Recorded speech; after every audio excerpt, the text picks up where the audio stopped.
Eh bien bonjour à tous, aujourd'hui on va faire une triple review, comme j'en ai pris l'habitude ces derniers temps, j'ai trouvé ça sympatoque, donc on va continuer dans le principe. Alors aujourd'hui on va parler de trois films, on va commencer par La French avec Jean Dujardin et Gilles Lelouch, donc c'est un film de Cédric Jiménez. C'est un film qui parle de la mafia marseillaise dans les années 70 qui revendait la drogue aux États-Unis et qui s'appelait la French Connection, d'où le titre. Alors c'est marrant parce que là je parle souvent des titres en version française et là pour le coup aux États-Unis le film ils l'ont appelé The Connection. Alors The Connection, la French Connection, le titre original c'est la French. Là aussi vous voyez c'est comme en France ils sont pas très malins pour les changements de titre, on sait pas pourquoi. Enfin bref. Donc en gros, c'est l'histoire de la mafia marseillaise à cette époque-là. Jean Dujardin qui interprète le juge, comment il s'appelle déjà, le juge de la haute cour, je ne sais plus le terme exact, du grand banditisme, voilà, le juge pour le grand banditisme, et Gilles Lelouch qui interprète donc Zapata, j'allais dire, qui interprète Zappa. Alors je ne sais pas si les noms correspondent, j'ai pas du tout étudié le truc au niveau historique. Il me semble qu'au début du film, c'est indiqué que c'est inspiré de faits réels, mais que, bon, évidemment, il y a eu des embellissements, tout ça. Enfin, bon, bref. Donc, le film est pas mal, franchement, c'est sympa. J'ai donné un 7 sur 10, voilà, un 7 sur 10 qui lui va bien, il est sympa. Et c'est intéressant, en plus de voir un film de cette époque-là, parce que c'est filmé avec les bagnoles de l'époque, les habits de l'époque, et puis surtout, c'est quand on voit les intérieurs des appartements, c'est assez rigolo, parce qu'on voit toute cette déco des années 70, c'est assez sympa de voir ça. Donc c'est un bon film. La qualité du Blu-ray, bon ben la qualité du Blu-ray elle est bonne. Voilà, c'est un Blu-ray, il est pas dégueulasse, il n'y a pas de grain, il est bon, voilà, il n'y a rien d'exceptionnel, il sort pas du lot, mais il est pas dégueulasse, donc tout va bien là-dessus. Ensuite, on va parler d'un autre film qui va être Warrior. Alors, vu que je me suis fait, vous avez dû voir là, je me suis fait il y a pas longtemps l'intégrale des Rocky. Du coup, je sais plus comment, je suis tombé sur ce film-là avec Tom Hardy et Joel Edgerton. Que, en fait, lui, il joue. Je me rappelle jamais. Ah, une seconde. Oui, alors en fait, il joue le pharaon dans Exodus. C'est à chaque fois, enfin, j'ai pas aimé le film, mais bon, on s'en fout. À chaque fois, je me dis putain, mais sa tête, elle me dit quelque chose et tout. Mais il est très bon hein, comme acteur. Il a une bonne tête. Je sais pas trop dans quel sens le dire. Je sais pas, il est bon acteur rien qu'avec sa tête. Je sais pas, c'est très haut faciès pour le coup, mais et puis Tom Hardy ces derniers temps, je commence à vraiment l'apprécier énormément cet acteur parce que j'ai beaucoup aimé Venom. Il y en a beaucoup qui lui ont chié dessus. Moi, j'ai adoré Venom comme un film de super-héros. Je trouve qu'il joue très bien dedans, mais surtout j'ai vu Légende. Je sais pas si j'ai fait une review sur Légende. Dans Légende, il est énorme. Tom Hardy, il joue deux rôles parce qu'il joue le rôle d'un mafieux, mais de frères mafieux qui sont pas si à moi, mais qui sont jumeaux. Et il joue les deux rôles. Et il est énorme dans ce film. Si vous n'avez pas vu Légende, allez le voir. Enfin, regardez-le, il est vraiment top. Et encore une fois, dans ce rôle-là, il est juste exceptionnel. Grosso modo, l'histoire, c'est donc Tom Hardy, il joue un soldat qui revient d'une guerre. Alors, on s'en fout laquelle. Donc c'est dans les années récentes, hein, il est sorti en 2000 et quelques le film, donc il revient d'Irak ou d'un truc comme ça, ça doit être l'Irak, et en fait il revient voir son père pour qu'il l'entraîne à faire des combats de MMA, donc Mixed Martial Art, donc MMA, hein, l'UFC MMA, machin, ce que vous connaissez, les combats dans la cage. Et en fait, son père, apparemment, a été un bon entraîneur, donc il lui demande de l'entraîner, mais il ne veut plus avoir de contact avec lui parce qu'il y a eu une embrouille avant, on ne sait pas trop ce que c'est, et on l'apprend évidemment au fur et à mesure du film, donc je ne vais pas spoiler. Et, euh, et lui, c'est la même chose, c'est-à-dire qu'il est institut. Enfin, c'est la même chose, pas du tout. En fait, c'est la même chose dans le sens où il va s'entraîner, parce qu'ils vont jouer tous les deux au final le même tournoi. Un tournoi de MMA, un tournoi spécial qu'ils font où ils regroupent tous les meilleurs combattants du monde. Et il y a 5 millions au premier, winner take all, donc le gagnant gagne tout. Et donc lui, il se fait entraîner par un coach à lui qui est apparemment assez reconnu, d'après ce qui se dit dans le film. Donc bon, je sais, dans le film, hein, je parle pas en réalité. Et donc ils vont se battre tous les deux dans ce tournoi. Et donc on suit leur entraînement, puis après leurs exploits dans ce tournoi. Et franchement, il est énormément bien joué. Tom Hardy, il est énorme dans son rôle. Il parle pas beaucoup, mais il a une expression, une façon d'exprimer des sentiments sans forcément parler, c'est énormissime, je le trouve très très bon dans ce film-là.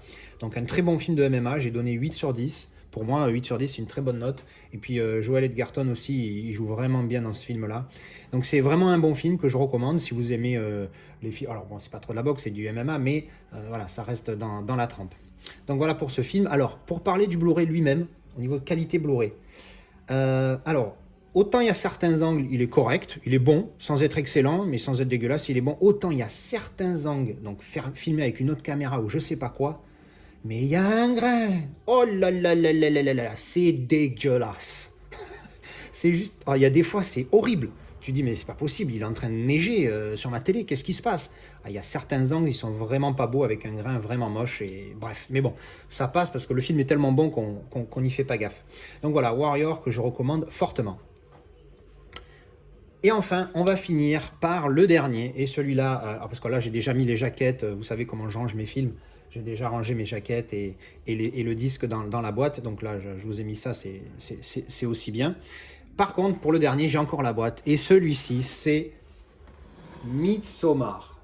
Alors celui-là, j'ai un pote qui m'en a parlé et qui m'a dit il faut que tu vois ce film, c'est la folie, blablabla. Et je regarde et je vois qu'il y a une version 4K HDR avec un DI 4K Digital Intermediate pour ceux qui ne savent toujours pas.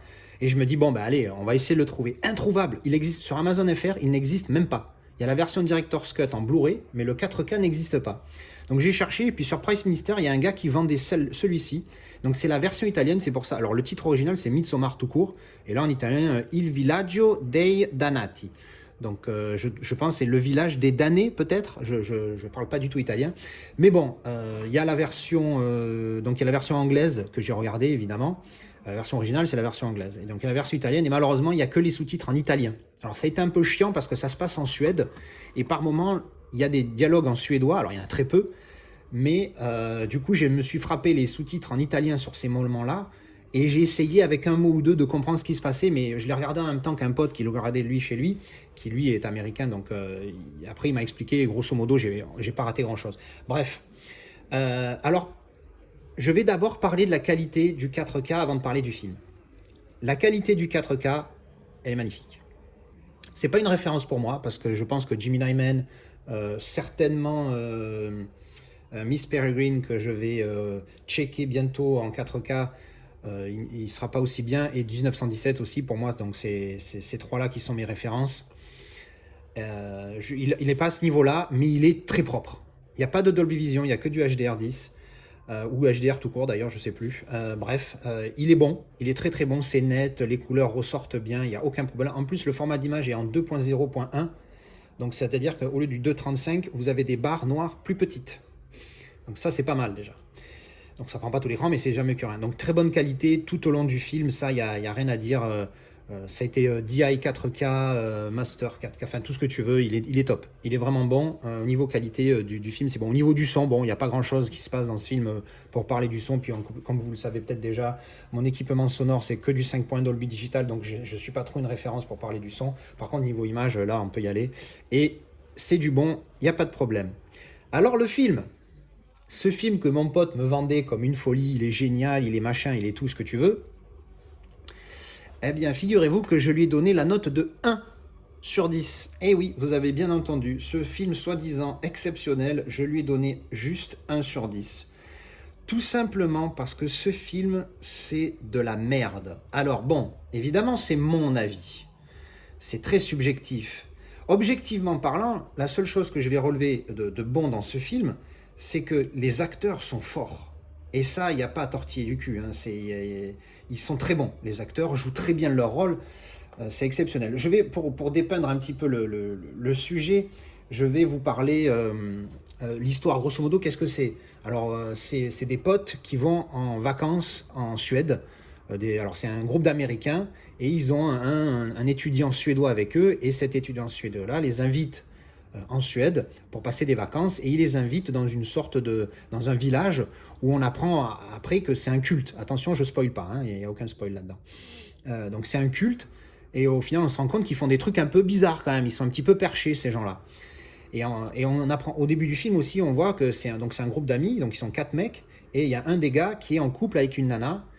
Et alors ça, c'est un spoil sans être un spoil, mais cette nana, elle a sa famille, donc son père, sa mère et sa sœur, qui se suicident, c'est au tout début du film, donc c'est vraiment pas du tout un spoil, qui se suicident de manière assez un petit peu particulière. Vous verrez ça, c'est au bout de 11 minutes, vous avez déjà une idée dans quoi le film s'embarque. Donc elle se suicide, donc forcément, et le mec allait se séparer d'elle. Il allait la quitter, puis bon, ça arrive, du coup, on se doute qu'il la quitte pas à cause de ça, bref. Et du coup, il l'embarque avec ses potes en Suède, même si c'était pas trop le plan de départ. Et donc, bon, déjà, il y a ça aussi qui est un peu space. Elle a vécu un drame, hein. Et puis, quelques semaines après, elle se retrouve en Suède avec des potes dans un endroit un peu bizarre où où les gens. Alors, je vais pas en dire plus parce qu'après, ça va être du spoil, mais il y a des choses bizarres qui se passent, hein. C'est vraiment perché comme film. Et donc, voilà. Donc, sans spoiler. Je vais peut-être faire une rubrique spoil après, je ferai mon petit signe spoil pendant quelques secondes. Alors sans spoiler, je dirais qu'il n'y a rien en fait dans ce film. Si vous voulez, il n'y a pas d'histoire. Alors oui, il y a une histoire dans le sens où voilà, c'est ce que je viens de vous expliquer, l'histoire. Ils sont dans un culte et puis après il se passe ce qui se passe. Il y a des disparitions, il y a plus ou moins des meurtres, enfin bref, sans spoiler, voilà. Mais il n'y a pas de finalité, que ce soit du début à la fin du film, même à la fin, je veux dire, il y aurait pu avoir un truc qui se passe qui fait que, mais en fait, il n'y a aucune histoire, il n'y a aucune trame, enfin, on est là, on se dit, mais au bout d'un moment, le film fait 2h28, alors j'ai pas peur des films longs, bon exemple, mais au bout d'une demi-heure, je me dis, putain, il est space comme film, tu vois, j'étais à fond dedans et tout. Puis au bout d'1h30, 1h40, je recommence à regarder, je prends ma télécommande, je regarde à combien de temps j'en suis du film, je dis putain, il reste presque 1 heure. Putain, c'était long, c'était chiant. Le terme exact, c'est chiant. Voilà, c'était très chiant. Et puis voilà, on s'emmerde tout le long. Et puis le film est bizarre. Alors oui, il est bizarre. Je suis pas contre bizarre, mais bizarre avec une histoire, avec un but, avec quelque chose qui te donne envie de regarder la suite. Là c'était vraiment une torture. Sur la fin, j'ai eu du mal. J'ai donné 1 sur 10, c'est pas une raison. Il mérite peut-être 2 pour le fait que les acteurs jouent bien. C'est vrai que je devrais mettre 2. J'ai mis 1 parce que j'étais tellement dégoûté de ce film de merde qu'au final j'ai mis 1. Mais il mérite 2 parce que les acteurs, leur jeu est tellement bon qu'au moins pour ça, ils méritent 1 point. Alors, je vais quand même vous lire, encore une fois, toujours sans spoil. Finalement, je ne veux pas faire de partie spoil, tant pis. Ça sert à rien. Si vous voulez vraiment le voir pour vous faire un avis, allez-y. Alors, il a 7,1 de moyenne sur IMDb. Et ça, j'avoue que ça m'a troué le cul quand j'ai vu ça après le film. Alors, je l'avais vu avant, et c'est pour ça que je l'ai vu, parce que même si c'était une recommandation de mon pote, je voulais quand même me faire une idée. Et puis bon, 7,1, c'est bien. Par contre, 7,1, c'est les notes que les gens donnent. Il y a eu environ 210 000 personnes qui ont voté pour ce film. Et donc, c'est les notes des gens. Mais après, il y a ceux qui prennent la peine de mettre un commentaire. Et quand vous lisez les commentaires, il y a un 10 sur 10, et tout le reste, c'est des notes de merde. Et je vais vous en lire certains qui sont quand même énormes. Alors, c'est tout en anglais, mais je vais vous les traduire en même temps. Parce qu'il y a des descriptions de certaines personnes qui sont vraiment pas mal. Ma préférée, c'est la première. Hein, c'est celle en fait qui m'a fait penser. En fait, c'est mon avis. Le mec dit One of the worst movies I ever seen. Un des films les plus pourris que j'ai jamais vu, les plus nuls. Il marque long, ennuyeux et inintéressant. Je sais pas pourquoi. J'ai même fini ce film. J'aurais dû abandonner après 30 minutes. Alors 30 minutes, il exagère.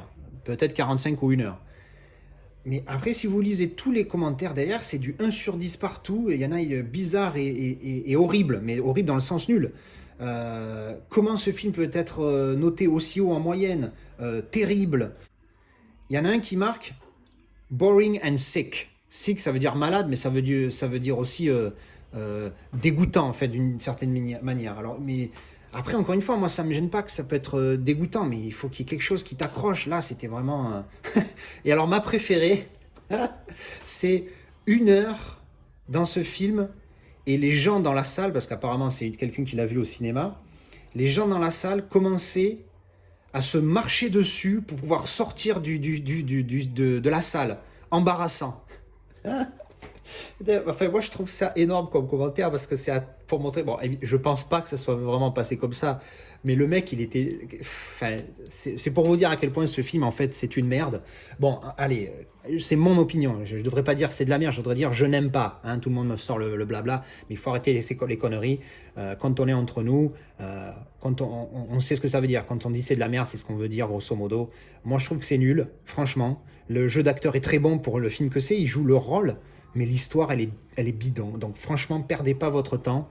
J'en ai beaucoup trop parlé d'ailleurs de ce film, il mérite pas autant de temps. J'espère qu'à l'édition, là, la vidéo fait 15 minutes et j'ai dû en parler au moins 10 rien que de cette daube. Donc bref.